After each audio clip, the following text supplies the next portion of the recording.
Hello friends, Jai Hind to all of you. स्वागत है आप सभी का आपके अपने परिवार एजुकेशन हब पर। Let's create the future. कैसे हैं आप सभी? उम्मीद करता हूं सभी एकदम स्वस्थ होंगे, मस्त होंगे और अपनी अपनी स्टडी में व्यस्त होंगे। तो हम एजुकेशन साइकोलॉजी पढ़ रहे थे और उसी कड़ी में एक और बहुत ही बेहतरीन क्लास लेकर के मैं आप सभी के बीच हाजिर हूं। आप सभी का इस्तकबाल है, खैर मकदम है प्यारे साथियों। फटाफट जुड़ जाइए। वीडियो को अगर आपने लाइक नहीं किया तो पहले वीडियो को लाइक कर दीजिए। अगर आप चैनल पर नए हैं तो चैनल को सब्सक्राइब करके बेल आइकन को जरूर प्रेस कर लीजिए। और यदि आपने अपने दोस्तों के साथ इसको शेयर नहीं किया है तो शेयर कर दीजिए, उनको बुला लीजिए कि अपनी क्लास आ गई है और फटाफट जुड़ जाइए। हम एजुकेशन साइकोलॉजी पढ़ रहे थे। एजुकेशन साइकोलॉजी में हमने जो बाल विकास यूनिट है ये स्टार्ट किया था, जिसकी पहली क्लास है उसको मैं फिर बता दूं कि हमने इसके पहले भी लगभग 20-22 क्लासेस हमने कर लिए। तो उन क्लासेस को आप प्लेलिस्ट में जाकर के देख सकते हैं। ये क्लास आपकी रीट के लिए, आपकी सीटेट के लिए, आपकी सेकंड ग्रेड, फर्स्ट ग्रेड या KVS, DSSS, जो आरटेट, इन जिस भी एग्जाम में जहाँ पर आपके एजुकेशन साइकोलॉजी, शिक्षा मनोविज्ञान आती है ना, उसके लिए वेरी वेरी इंपॉर्टेंट क्लास है। अभी कोई वैकेंसी कैसे कुछ नहीं है, ना ही कोई रीट जो मतलब प्री वाले है उसकी कोई महज है। अभी सिर्फ एक सीटेट चल रहा है तो सीटेट के लिए आपकी कंटिन्यू चल रही है। लेकिन राजस्थान की अगर मैं बात करूं तो आपकी नया रीट अभी आई है, नया आरटेट अभी, कोई दोनों में से कुछ नहीं आया। लेकिन आपको बता दूं, शुरू से अगर आप धीरे धीरे तैयारी करते जाओगे ना तो आगे आगे आप बहुत स्ट्रॉन्ग बेस बन जाएगा। तैयारी आप अभी से रखिए, क्योंकि जब वैकेंसी आती है उस टाइम सभी तैयारी करते हैं। उस टाइम भी सभी लोग यही वीडियोज आके देखेंगे, लेकिन आपके पहले क्लासेस ये ली हुई हैं, आपको उस टाइम रिवीजन का मौका मिलेगा तो आप उनसे बहुत आगे होंगे, क्योंकि आपका बेस पहले हो गया है। अब वो जब तक बेस बनाएंगे ना, आप अपना ऊपर वाला फ्लोर बना दोगे। वो ऊपर वाला फ्लोर बनाएंगे तब तक आप सेकंड फ्लोर, यानी आप हमेशा उनसे एक कदम आगे रहोगे। और एक कदम आगे का मतलब है आप अपनी नौकरी के उतने ही पास रहोगे। ओके, तो फटाफट जुड़ जाइए, अपने दोस्तों को जोड़ लीजिए। हम एजुकेशन साइकोलॉजी पढ़ रहे थे। एजुकेशन साइकोलॉजी में हमने बाल विकास में जो विकास के आयाम शुरू किए थे, और आयाम में हमने सबसे पहले बात की थी शारीरिक विकास की। और शारीरिक विकास की अपनी आज तीसरी क्लास है। उसमें मैंने आपको 2 क्लासेस से पहले मैंने आपको एक बार आपको शारीरिक विकास के बारे में बताया था, फिर उसके बाद अलग अलग उसके कि लंबाई कैसे बढ़ती है, वजन कैसे बढ़ता है, दांत क्या, हड्डियाँ, इनके बारे में बताया था। आज मैं जो बाकी के कुछ फैक्ट बचे हैं उनके बारे में डिस्कशन करूंगा, और शायद या तो आज ही क्लास में, नहीं कल की क्लास में अपना शारीरिक विकास पूरा हो जाएगा। हालांकि शारीरिक विकास को पूरा करवाने में एटलीस्ट 3 से 4 घंटे का टाइम लगता है, लेकिन मैंने एटलीस्ट आपकी 2 या 3 घंटे, मैक्सिमम 2 घंटे में आपका पूरा चैप्टर क्लियर करवा दिया। ओके, फुल डिटेल के साथ कम टाइम में मैंने आपको चीजें कवर करवा दी। हम शारीरिक विकास पढ़ रहे थे, और आज शारीरिक विकास के हम कल 4 चीजें कर चुके थे। कौन कौन सी? हम हड्डियां कर चुके थे, हम जो अपने दांत भी कर चुके थे, और उसके बाद हमने लंबाई और वजन की बातें कर ली थी। अब आज हम बात करेंगे हृदय या धड़कन, हार्ट बीट की बात करेंगे। किसकी बात करेंगे? धड़कन, जिया धड़क धड़क। किसकी बात करेंगे? धड़कन की बात करेंगे या हार्ट बीट की बात करेंगे। ओके, 5 पॉइंट आपको कल बता चुका था, आज अपन 6 पॉइंट बता दें। क्या? अब देखिए, जब बच्चा जन्म लेता है शुरुआत में उसका हार्ट बनता है, लेकिन 4 सप्ताह में हार्ट बनता शुरुआत में है। जब शुरुआत होती है तो हार्ट से होती है, हार्ट उसका बनता है, मतलब शुरुआत मतलब उसमें जीव तो आना चाहिए ना बच्चे में, उसके ब्लड को पंप करने के लिए चाहिए, तो बनता है, लेकिन 4 सप्ताह में जाकर के, क्योंकि पहले उसको क्या है, पहले तो वो जब तैयार होता है इतना में 4 सप्ताह लग जाते हैं, और 4 सप्ताह लगभग 1 महीने की बात, 1 महीने या 4 सप्ताह में हार्ट क्या करता है? धड़कना क्या करता है? धड़कना शुरू करता है। यानी हार्ट की पहली धड़कन कब आती है? जब बच्चे की, जब मतलब बच्चा भ्रूण में होता है तो 4 सप्ताह की उम्र में उसकी, 4 सप्ताह का जब बच्चा हो जाता है भ्रूण में, तब उसके हृदय की धड़कन हमें पहली बार सुनाई मतलब इन द सेंस पहली बार उसका हृदय धड़कता है। ओके, जो अपना हार्ट है, अपना हृदय है, ये हृदय या हार्ट है ना, ये सबसे ज्यादा क्रियाशील है, सबसे ज्यादा, सर्वाधिक क्रियाशील है। जो अपना हार्ट है ना वो सर्वाधिक क्रियाशील है और सबसे बिजी है और व्यस्त, सबसे ज्यादा बिजी रहने वाला अंग है, क्योंकि पूरे दिन अपनी बॉडी को, अपने शरीर को पूरे दिन ब्लड की आवश्यकता रहती है, क्योंकि ब्लड नहीं पहुंचेगा तो हमारी डेथ क्लियर है। तो ब्लड, अब सपोज कीजिए ऐसी मोटर जो 24/7 मतलब हमेशा चालू रहे, क्या वो गर्म होगी? बिल्कुल होती है, लेकिन उसके बावजूद इसका काम क्या होता है? हमेशा सर्वाधिक एक्टिव रहता है और सबसे ज्यादा व्यस्त रहता है। हार्ट अटैक जो होता है ना, उसका आपको रीजन बताता हूँ हार्ट अटैक क्यों होता है। देखिए, ये अपना हार्ट है, ऐसे मुट्ठी होती है ना अपने हाथ की मुट्ठी, इससे अपना हार्ट होता है, उसके 4 चैम्बर होते हैं इस प्रकार से, और इस चैम्बर में जो है ना नीचे एक कपाल लगे होते हैं, ये वाल उसको बोलते हैं ना अपन, वो वाल टाइप में लगे होते हैं। यहाँ से जो जब ये इनमें ऊपर वालों में अशुद्ध रक्त आता है और नीचे वालों में शुद्ध होकर के निकल जाता है, इस प्रकार से होता है ना। दो आलिंद होते हैं और 2 होते हैं नीले। ये आलिंद और ये नीले होते हैं, बायां दायां होते हैं, वो कोई दिक्कत नहीं, वो साइंस की बातें। लेकिन अभी हम फैक्ट क्या करें, हार्ट अटैक कैसे आता है। इनसे जाने वाली जो धमनी और शिरा है ना, वो इस तरीके से होती है। अब मान लीजिए एक जा रही है, फिर इससे और छोटी छोटी बढ़ जाती है, इससे और छोटी छोटी, इससे और छोटी छोटी, इस तरीके से ब्लड जाता है। एक तरीके से मैं बताऊं कि ये अपना एक घर में एक पाइप का कनेक्शन है, ये अपने मेन घर का जो पाइप का कनेक्शन है, इससे फिर मैंने साइड में और छोटा इससे निकाल लिया, ठीक है, इससे फिर और छोटा निकाल लिया, और फिर इससे और भी छोटा बिल्कुल बारीक से, इससे फिर और भी बारीक से, ऐसे बिल्कुल चलता। इस प्रकार से कनेक्शन आगे से आगे चलते रहते हैं। अब सपोज कीजिए, मतलब इधर से मोटर प्रेशर लगा रही है, इसमें भी जाएगा, इसमें भी जाएगा, इसमें भी जाएगा, इसमें भी जाएगा, इसमें भी जाएगा, हर जगह जाएगा। अब इधर मान लीजिए अब इस पाइप में अब धीरे जैसे जैसे उम्र बढ़ती है, कहते हैं कि फैट नहीं खाना चाहिए, घी वगैरह होता है खाना चाहिए, कम खाना चाहिए, और 40 के बाद नहीं खाना चाहिए। अगर आप खाते हैं तो इसका मतलब आपको हैवी है, मतलब हार्ड वर्क करना पड़ेगा। तो आपने धीरे धीरे फैट खाना शुरू किया। फैट ये नहीं घी खाना बंद कर दो, नहीं, आप हार्ड वर्क कीजिए, आप एक्सरसाइज वगैरह कीजिए, रेगुलर कीजिए, फिर धीरे धीरे वो यहाँ जमना शुरू हो जाता है। कैसे?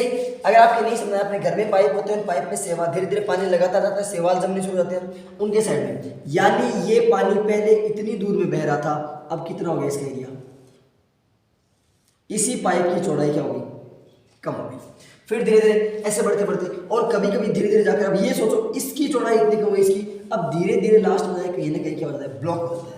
ये पाइप ब्लॉक हो गया, इधर से हार्ट लगा रहा है प्रेशर, बार बार प्रेशर लगा रहा है, लेकिन यहाँ आगे जाकर के मतलब पानी नहीं पहुंच रहा है, यहाँ ब्लड नहीं पहुंच रहा, लेकिन ये मोटर का अपना एग्जाम्पल ले रहे हैं, यहाँ पानी नहीं पहुंच रहा। इसका मतलब उधर से मोटर जोर लगा रही है, लेकिन आगे पानी नहीं पहुंच रहा। इसका मतलब क्या होगा, या तो हार्ट पंप करना काम करना, मोटर चलेगी, मोटर नहीं चलेगी तो ये धमनी, ये जो अपने ब्लड से ये फटेगी। तो ये तो बहुत स्ट्रॉन्ग होती है, इसलिए मोटर चल जाती है, इसलिए क्या बोलते हैं, हार्ट फेल होता है, उसको बोलते हैं हार्ट अटैक। दो तरीके होता है, एक होता है कार्डियक अटैक, जो इससे इंसान के जिंदा रहने के चांसेस होते हैं, एक होता है हार्ट अटैक। हार्ट अटैक में जिंदा रहने के चांस 99% नहीं रहते, लेकिन कार्डियक अटैक में एटलीस्ट 10% पॉसिबिलिटी रहती है कि इंसान जिंदा रह जाए। Okay, clear? अब चलते हैं, ये तो कुछ चीज़ें आगे, मतलब ये अपनी साइंस की बात है, जब कभी साइंस पढ़ेंगे तब बताऊंगा आपको, लेकिन ये कुछ ऐसे फैक्ट हैं हालांकि, मतलब हार्ट अटैक कैसे आता है वो मैं बता रहा हूँ, इसलिए एक्सरसाइज वगैरह करनी वो रेगुलर कीजिए। तो हार्ट सबसे व्यस्त और सर्वाधिक क्रियाशील रहने वाला अंग है अपने मनुष्य जो शरीर का ना, वो 4 सप्ताह में होगा। 4 सप्ताह में इसकी धड़कन कितनी होती है, ये इस 4 सप्ताह की उम्र में 1 मिनट में लगभग 65 बार 65 टाइम्स धड़कता है। जो मनुष्य का हार्ट है, जो बच्चे का हार्ट है, जो भ्रूण में है, ये जब 4 सप्ताह का होता है ना, तो 1 मिनट में कितने का होता है, 1 मिनट में 65 बार धड़कता है। और जन्म के बाद, यदि मतलब बच्चे ने अब जन्म ले लिया, जन्म लेने के बाद बच्चे ने जन्म ले लिया, और जन्म लेने के बाद बच्चा हो गया 1 माह का, 1 माह का हो गया, तब उसका हार्ट 1 मिनट में 140 टाइम्स 140 बार धड़कता है। इतनी फास्ट स्पीड होती है। बच्चा जब जन्म लेता है, छोटा बच्चा, तो 1 माह का जब होता है, तो 1 मिनट में उसका हार्ट कितनी बार धड़कता है, 140 140 टाइम्स उसका हार्ट धड़कता है। क्लियर? जब बच्चा 6 वर्ष का होता है, जब बच्चा 6 वर्ष का होता है, हालांकि डेटा याद रखने की जरूरत नहीं है, तो 1 मिनट में कितनी बार धड़कता है, फिर 6 वर्ष का होने पर 1 मिनट में 100 बार धड़कता है। देखिए धीरे धीरे धड़कन कम हो रही है, क्योंकि अपने ब्लड की जो मतलब थोड़ी सांस लेने की कैपेसिटी लंबी हो जाती है, तो इसलिए हार्ट का थोड़ा काम, मतलब स्पीड थोड़ी स्लो हो जाती है, इसलिए हार्ट धड़कना थोड़ा कम कर देता है। ओके, जब 12 वर्ष का होता है, तो 12 वर्ष में आकर के 85 हो जाती है, और जब लगभग अपने 16 से 18 वर्ष के होते हैं ना, तब अपनी कितने आते हैं, 72। इसलिए बोलते हैं मानव का हार्ट जो है ना 1 मिनट, सामान्य मनुष्य का हार्ट 1 मिनट में कितनी बार धड़कता है, 72 बार। लेकिन आपको एग्जैक्टली बताऊं, 72 बार तो 100 में से लगभग 10 से 15% लोगों का ही धड़कता है, एग्जैक्टली 72 बार। वो बिल्कुल प्योर एकदम स्वस्थ होते हैं ना, एकदम स्वस्थ उनका, बाकी इससे अप डाउन होते रहते हैं, 2-5-4 ऊपर, 2-5-4 नीचे, 80 to 60, 65 to 75 यहाँ तक चलता है एवरेज। ओके, तो ये मनुष्य जब मतलब बच्चा जन्म के 1 माह बाद कितना होता है उसका हार्ट बीट, उसकी हार्ट बीट 140 बार होती है। जब बच्चा 6 वर्ष का होता है तो उसकी हार्ट बीट कितनी होती है, 1 मिनट में 100 बार। जब बच्चा 12 वर्ष का होता है तो 1 मिनट में 85 बार, और जब बच्चा 16 वर्ष का होता है तो 1 मिनट में 72 बार उसका हार्ट धड़कता है। और एक स्वस्थ मनुष्य है, एक स्वस्थ मनुष्य है, वो 1 मिनट में एवरेज 15 15 से 16 बार क्या लेता है, 15 से 16 बार श्वास लेता है। सांस कितनी बार लेता है, एग्जैक्ट 1 मिनट में 15 से 16 बार। एक स्वस्थ मनुष्य, यदि कोई मनुष्य बिल्कुल स्वस्थ है, प्योरली फिट है, तो 1 मिनट में 15 से 16 बार क्या लेता है, श्वास लेता है। Is that clear? यहाँ तक चीजें समझ में आ गई। ये हम धड़कन की बात कर रहे थे। एक बार इसका स्क्रीनशॉट अगर लेना चाहो तो ले लीजिए, फिर मैं इसके बाद रिपीट करूंगा और फिर उसको रफ करूंगा। फटाफट ले लीजिए, एकदम मैं साइड में हो गया पूरा। स्क्रीनशॉट ले लीजिए आराम से। धड़कन 4 सप्ताह में बिल्कुल क्लियर विजिबल है आपको, अच्छे तरीके से आप इसका स्क्रीनशॉट ले सकते हैं। एक बार फिर से मैं इसको एक्सप्लेन कर दूं आपके सामने कि जो मनुष्य होता है, मनुष्य बच्चे में 4 सप्ताह में जो हार्ट होता है वो धड़कना शुरू करता है और सर्वाधिक क्रियाशील और व्यस्त अंग है अपनी बॉडी का, है ना। जब बच्चा जन्म के 1 माह शुरुआत में कितना 1 मिनट में 65 बार धड़कता है। ये क्या भ्रूण की स्थिति है। जन्म के 1 माह बाद बच्चे का 1 मिनट में 140 बार, जन्म के 6 वर्ष बाद 1 मिनट में 100 बार, जन्म के 12 वर्ष बाद 1 मिनट में 85 बार और जन्म के 16 से 18 वर्ष बाद 72 बार। और एक स्वस्थ मनुष्य जो है ना, वो अपने मतलब जो 1 मिनट का समय होता है उसमें एवरेज 15 से 16 बार श्वास लेता है। बैठे बैठे आप ये मत कर लेंगे ना कि 1 मिनट का टाइमर रख के लग गिनोगे कि मैं 15-16 बार, एवरेज ही आएगा। एक आधी ऊपर नीचे हो सकती है लेकिन एवरेज ही आएगा। ओके, तो ये हमने देखी धड़कन के बारे में। हमारे 5 चीजें हो गई, कल हमने 4 चीजें पढ़ी थी, आज हमने 5 और पढ़ी। यहाँ तक चीज समझ में आ गई? तो एक बार थम्स अप करके बता दीजिए बिल्कुल अच्छे तरीके से आपको समझ में आ रहा है। ये बात बता दूं, आप क्लास में जितना अच्छा एक्टिव तरीके से पढ़ोगे ना, उतनी ही आपकी चीजें बिल्कुल क्लियर होगी। अब अगली बात करते हैं अपन, जब अपने इसके बाद बात करता हूँ मस्तिष्क की। इसके बाद 6 नंबर पॉइंट की बात करता हूँ अपने मस्तिष्क की। मस्तिष्क के बारे में बात करता हूँ। जब देखो मस्तिष्क जब अपना ये ना नर्वस सिस्टम मस्तिष्क बोलते, जब बच्चा गर्भ में होता है, गर्भावस्था में जब बच्चा गर्भ में होता है तो 3 सप्ताह का जब होता है ना, तब उसके मस्तिष्क का निर्माण क्या होता है, शुरू होता है। यानी मस्तिष्क का निर्माण, ये कब की बात है, ये बात है गर्भ की। यदि बच्चा भ्रूण है, मतलब भ्रूणावस्था है, गर्भावस्था, जब बच्चा गर्भावस्था में या भ्रूणावस्था में है तो बच्चे की जो हृदय जो अपना मस्तिष्क का निर्माण 3 सप्ताह में क्या होता है, शुरू होता है। Is that clear? समझ में आया? 3 सप्ताह में हृदय का मस्तिष्क का निर्माण शुरू हो जाता है। और ये 3 सप्ताह से लेकर के और अगले आने वाले 3 मंथ तक, 3 महीनों तक इस मस्तिष्क का निर्माण क्या हो जाएगा, पूरा हो जाएगा। यानी 3 सप्ताह से शुरू होगा और लगभग 3 महीने में, यानी लगभग 2.25 महीने में आगे वाले उसमें, क्योंकि देखो 3 सप्ताह का मतलब हो गया कि 1 महीने में 3 सप्ताह निकले, 1 सप्ताह बचा, 1 सप्ताह और 2 महीने, 2 महीने और 1 सप्ताह में आपके मस्तिष्क का निर्माण पूरा हो जाता है। तो 3 महीने में पूरा मस्तिष्क का निर्माण हो जाता है। Is that clear? अब बात आती है मस्तिष्क के वजन की। जन्म के समय जब बच्चा जन्म लेता है तो उसका मस्तिष्क होता है 350 ग्राम का। जन्म लेता है तो जन्म के समय बच्चे का मस्तिष्क का वजन कितना होता है, 350 ग्राम। ओके, अब देखो 3 वर्ष बाद उसके मस्तिष्क है ना, वो आधे से ज्यादा विकसित होता है। अब बच्चा जब 3 वर्ष का होता है ना, देखो शेष अवस्था की बात चल रही है 3 वर्ष का, इसका मस्तिष्क होता है ना, वो 50% से ज्यादा क्या हो जाता है, विकसित हो जाता है। और लगभग उसका वजन हो जाता है 1260 ग्राम के आसपास। यानी जब बच्चा 3 वर्ष का होता है, बालक लगभग 3 वर्ष का होता है, हालांकि 3, 3.5, 4 तक चलता है, और इधर 2 में भी हो सकता है। तो जो बालक का जो मस्तिष्क है, उस मस्तिष्क में उसके 50% से अधिक भाग क्या हो जाता है, विकसित हो जाता है। और लगभग मस्तिष्क का वजन कितना हो जाता है, 1260 ग्राम हो जाता है। Is that clear? यहां तक चीज समझ में आ गई? उसके बाद चलते हैं 5 वर्ष का जब बालक होता है, 5 वर्ष का जब बालक होता है तो उसका हृदय लगभग 90% विकसित होता है। 5 वर्ष की उम्र में उसका हृदय 90% विकसित हो जाता है। और जब बच्चा 16 वर्ष का होता है, अब यहाँ देखिए बहुत बड़ा गैप लगता है, 16 वर्ष का होता है तो लगभग उसका हृदय 100% होता है और इसका वजन अप्रोक्सीमेट होता है 1400 ग्राम। एग्जैक्टली देखिए तो 1300 से लेकर के 1400 के बीच में होता है, लेकिन किसी का 1400 से थोड़ा ज्यादा हो सकता है, किसी का 1300 से कम भी हो सकता है।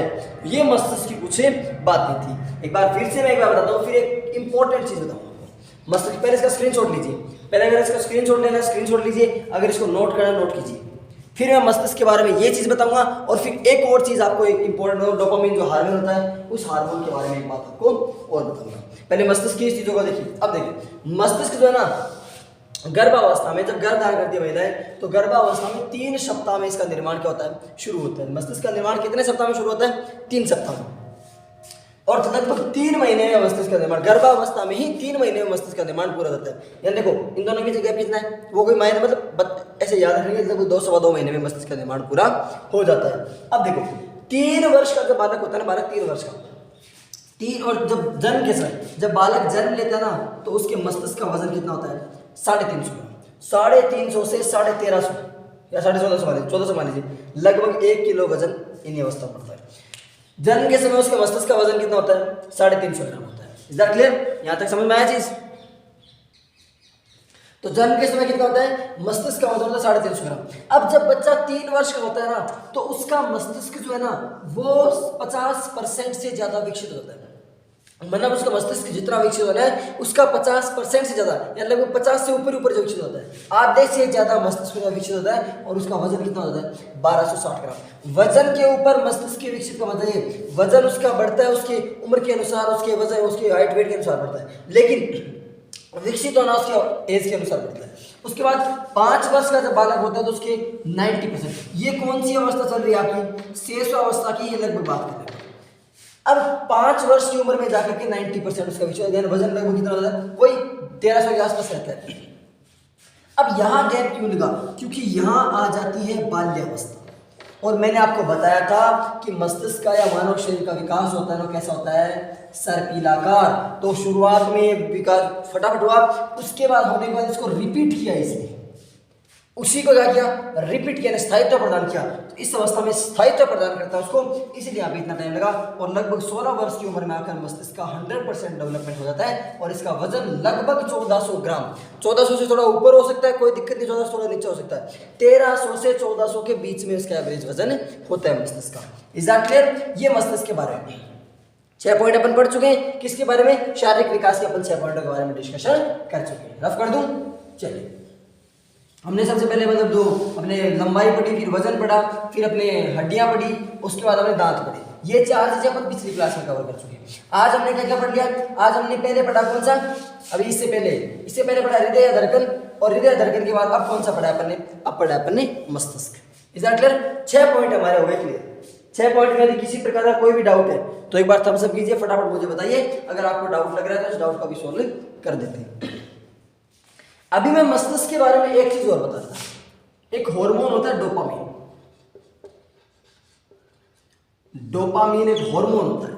हार्मोन क्या होता है, डोपामीन एक हार्मोन होता है। ये क्या करता है, इसको बोलते हैं मस्तिष्क का मित्र हार्मोन। तो अपना मस्तिष्क होता है ना, उस मस्तिष्क का कौन सा हार्मोन होता है, मित्र हार्मोन। हालांकि इंग्लिश में इसको हार्मोन बोलते हैं, लेकिन हार्मोन अपन हिंदी में लिखने में आता है। ओके, इस प्रकार वाला लिखते हैं, तो वो ओ की स्पेलिंग को इस प्रकार लिखते हैं।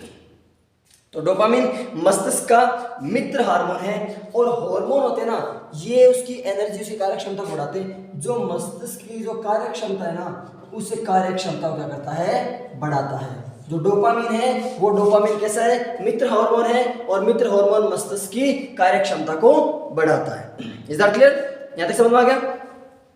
और ये क्या करता है, ये हार्मोन थोड़ा मतलबी है। मतलबी कैसे, कि अगर मान लीजिए मनुष्य तनाव में है, अगर मान लीजिए मनुष्य तनाव में है, या फिर उसको किसी समस्या में है, या तनाव में है या किसी न किसी प्रॉब्लम में है, डोपामीन हार्मोन क्या करता है, डोपामीन हार्मोन क्या है, मित्र हार्मोन है। और ये कार्य क्षमता बढ़ाता है। लेकिन ये मित्र कैसा है, ये मतलबी मित्र है। मतलबी मित्र है कैसे, कि जब भी मनुष्य तनाव में होता है, समस्या में होता है, या कोई ऐसी परिस्थिति आती है जहां पर उसको किसकी स्थिति महसूस होती है, उसको संकट की स्थिति महसूस होती है, उस समय ये डोपामीन हार्मोन काम नहीं करता है। ध्यान दे लीजिए, इसलिए कह रहा हूं मतलबी हार्मोन है, मस्तिष्क का साथ नहीं देता है। डोपामीन मित्र हार्मोन है मस्तिष्क का, मस्तिष्क की कार्य क्षमता बढ़ाता है। लेकिन जब मनुष्य तनाव में होता है, समस्या में होता है, किसी ऐसी परिस्थिति में होता है जो उसको संकट पैदा कर रही है, तो उस स्थिति में मस्तिष्क के काम नहीं आता है, मस्तिष्क का साथ छोड़ देता है। कौन सा हार्मोन, डोपामीन हार्मोन। ध्यान रखना, कभी स्ट्रेस मत लेना, कभी समस्या में मत फंसना, और कभी परिस्थिति में। परिस्थिति फंसो तो थोड़ा हिम्मत रखना, क्योंकि आपका हार्मोन आपका साथ छोड़ देगा, आपकी हिम्मत आपका कभी साथ नहीं छोड़ेगी। Is that clear? आज आप जो हो कोई दिक्कत वाली बात नहीं है, लेकिन एक टाइम ऐसा आएगा कि आप भी एक दिन सूरज की तरह चमकोगे। क्लियर? तो तनाव, समस्या और परिस्थिति में इस प्रकार की बनती है तो ये क्या करता है, मस्तिष्क का साथ छोड़ देता है। क्लियर? और अगर मान लीजिए मस्तिष्क का साथ इसने छोड़ दिया तो क्या मस्तिष्क पूरी तरह बॉडी को कंट्रोल करेगा? तो बिल्कुल बॉडी को अच्छी तरीके से कंट्रोल मस्तिष्क नहीं कर पाएगा। यानी अगर डोपामिन क्या है, मित्र हार्मोन है जो मस्तिष्क की कार्यक्षमता को बढ़ाता है। अगर तनाव या समस्या, किसी परिस्थिति ऐसी जो संकट पैदा कर रही है, उसमें मस्तिष्क के साथ छोड़ता है, उसके लिए काम नहीं करता। लेकिन तब काम नहीं करेगा तो क्या बॉडी को कंट्रोल कर पाएगा? तो बॉडी को भी कंट्रोल नहीं कर पाता। इसलिए कहते हैं चिंता और चिता में ज्यादा अंतर नहीं है, लेकिन चिंता चिता का मुख्य कारण है। Okay, is that clear? तो कभी स्ट्रेस से मत रहो, स्ट्रेस को बिल्कुल रिलैक्स आराम से, जब भी स्ट्रेस हो नेचर से बातें करो। सबसे अच्छा पॉइंट बता रहा हूँ, अपनी जो नेचर है ना, प्रकृति से बातें करो। प्रकृति आपको बहुत अच्छा महसूस करवाएगी। इसको एक बार नोट कर लीजिए, डोपामिन हार्मोन को, इसके बारे में आपको एक्सप्लेन कर चुका हूं। अब उसके बाद अपन नोट कर लिया। चलिए, हमने 6 पॉइंट आपको बिल्कुल क्लियरली बता दिया। अब अंतिम 2 पॉइंट और पढ़ते हैं, फिर उसके बाद अपने जो पॉइंट्स है ना, लंबाई, चौड़ाई, वजन, ये सारे क्लियर हो जाएंगे। फिर अपने जो शारीरिक विकास है, कुछ फैक्ट रहेंगे इंपॉर्टेंट, उनको करने के बाद अपना शारीरिक विकास पूरा, यानी शारीरिक विकास का अपन ने 80% हिस्सा कंप्लीट कर लिया। अब सबसे इंपॉर्टेंट अब पॉइंट आता है मांसपेशियां। सबसे इंपॉर्टेंट पॉइंट आ रहा है, कौन सा? मांसपेशियां, मसल्स। आप इसको बोलते हैं मांसपेशियां। मांसपेशियां नहीं होती है, मांस नहीं होता है, मांस होता है। क्या होता है? मांस। शाकाहारी और मांसाहारी। क्लियर? शाकाहारी और मांसाहारी। अब देखिए, हड्डियों के निर्माण की जिसने बात की थी उसमें मैंने आपको अलग बताया था, लेकिन इसमें जब बच्चा भ्रूण में होता है तो 3 सप्ताह का जब होता है ना, उस 3 सप्ताह में इनका निर्माण क्या हो जाता है? शुरू हो जाता है। कि जब बालक 3 सप्ताह का होता है तो उसकी मांसपेशियों का निर्माण शुरू हो जाता है। Is that clear? यहां तक समझ में आ गया? चलिए, अब जब बच्चा जन्म लेगा, अब बच्चे ने जन्म ले लिया, और जन्म लेने के बाद जिस टाइम जन्म लेता है तो उसकी जो मांसपेशियां होती है ना, उसके पूरे शरीर के वजन का कितना % भाग होती है? 23% भाग। यानी कि अगर उस बच्चे का वजन 100 kg है तो उसमें से 23 kg कौन होगा? 23 kg उसमें से मांसपेशियां होंगी। यानी मांसपेशियां 3 सप्ताह में इनका निर्माण शुरू होता है भ्रूण में, और जब बच्चा जन्म लेता है तो शरीर का 23% भाग क्या होता है? मांसपेशियों से बना होता है। 23% भाग में क्या होती है? मांसपेशियां होती है। Is that clear? फिर देखिए, ये बहुत धीरे बढ़ती है। जब बच्चा 9 वर्ष का होता है ना, 9 वर्ष का,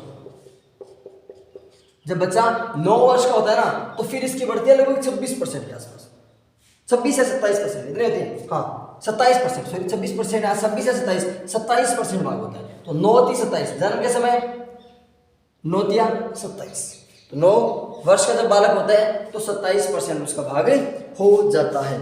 अब 12 वर्ष का होगा, 12 3 36, लेकिन मैं क्या कह रहा हूँ, मैं आपको कह रहा हूँ बहुत धीरे बढ़ता है। 36 से थोड़ा और कम कर दीजिए, कितना हो गया? 33%। 12 3 36 लगभग होना चाहिए, लेकिन थोड़ा और कम, क्योंकि मांसपेशियां बहुत धीरे बढ़ती है, मसल्स।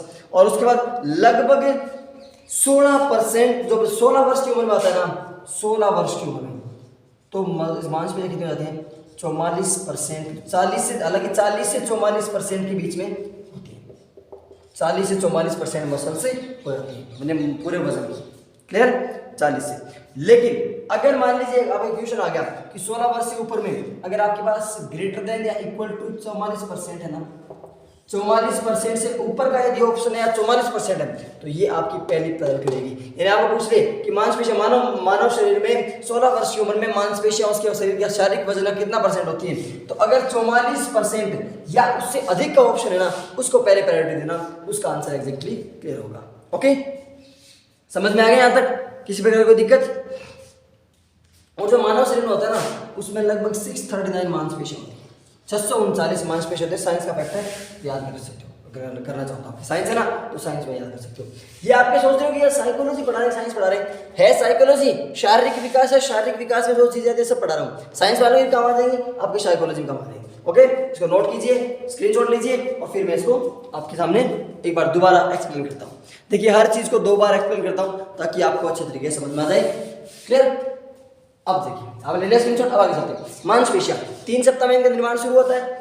जन्म के समय लगभग अपने शरीर के 23% भाग किससे बना होता है? मांसपेशियों से बना होता है। 9 वर्ष की उम्र में 27 वर्ष, तो 27%, 9 या 27, 12 या 36 होना चाहिए था, लेकिन मांसपेशियां क्या कह रहा हूँ धीरे बढ़ती है, इसलिए थोड़ा और कम कर दीजिए, तो 33 और 16 से 48 होना चाहिए था, लेकिन थोड़ी और धीरे बढ़ती है तो 44 बढ़ रही है। और अगर आपको पूछे ऑप्शन दे दे तो 44 या 44 से ऊपर वाला जो ऑप्शन होगा वो आपके लिए पहली प्रायोरिटी रहेगा। और कितनी संख्या होती है इनकी? 639, 639। ये मांसपेशियों के बारे में डिस्कशन कर चुके हैं। 7 बातें अपन कर चुके हैं, 7 4 कर लिए, 3 अपन कर लिए। अंतिम बात करते हैं अपन, अंतिम क्या?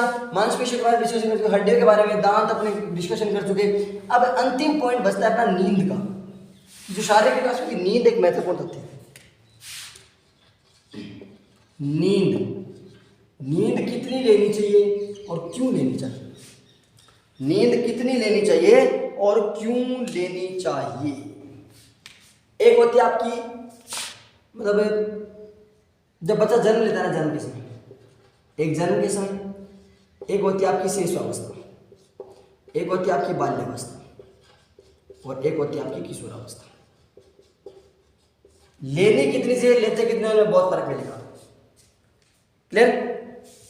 अब देखो कितने 24 घंटे में से बात आएगी आपकी, इसमें आपकी 20 घंटे, इसमें आपकी 12 घंटे, इसमें आपकी 10 घंटे और इसमें आपकी 8 घंटे की आपकी नींद होनी चाहिए। और की आपकी नींद होनी चाहिए कितने घंटे में? आउट ऑफ 24 आवर्स, 24 घंटे में से जन्म के समय बच्चा लगभग 20 घंटे सोता है।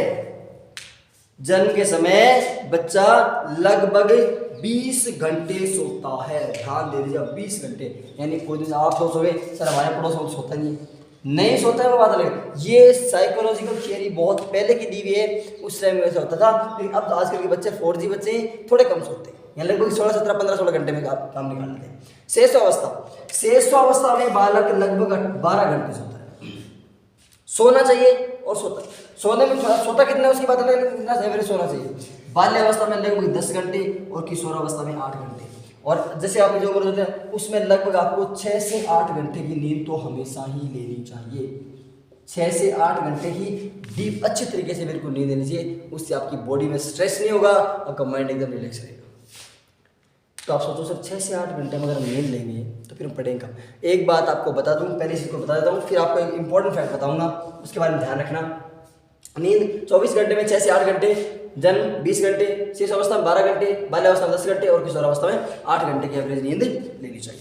क्लियर? इसको नोट कीजिए। ये शारीरिक विकास का अपना लगभग 85% हिस्सा कंप्लीट हो गया और कल अपना शारीरिक विकास का अंतिम हिस्सा बचेगा, उसको अपन क्लियर कर लेंगे। ओके, अब देखिए, इसको मैं रफ कर देता हूँ, फिर आपके सामने मैं एक छोटी सी बात है।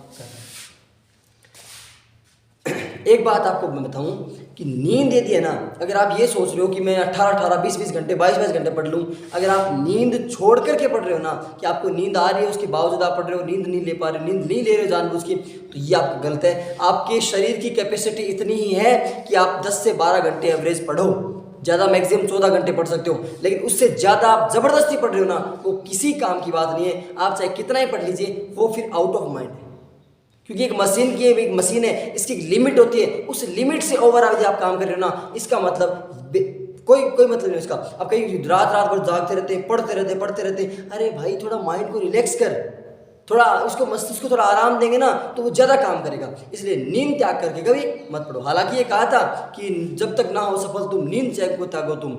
और लेकिन ये ध्यान रखना कि नींद चैन को त्यागने का मतलब है कि थोड़ा एनर्जी के साथ पढ़िए, लेकिन ये नहीं पूरे दिन बस उसी को नींद को छोड़ दिया उसके पीछे लगे हो, ऐसा थोड़ा अजीब लगता है। ओके, तो आज की क्लास में हमने इतना पढ़ा। अब आप छोटा सा एक काम कर दीजिए, वीडियो यदि आपने लाइक नहीं किया तो पहले वीडियो को लाइक कीजिए। लाइक का जानते हो बटन ऐसा होता है, लाइक कीजिए। चैनल पे यदि आप नए हो तो उसको सब्सक्राइब कर दीजिए और साइड में इसके बेल आइकन हो रहा है, घंटी का निशान, उसको प्रेस करोगे तो इसमें ऑल का ऑप्शन मिलेगा।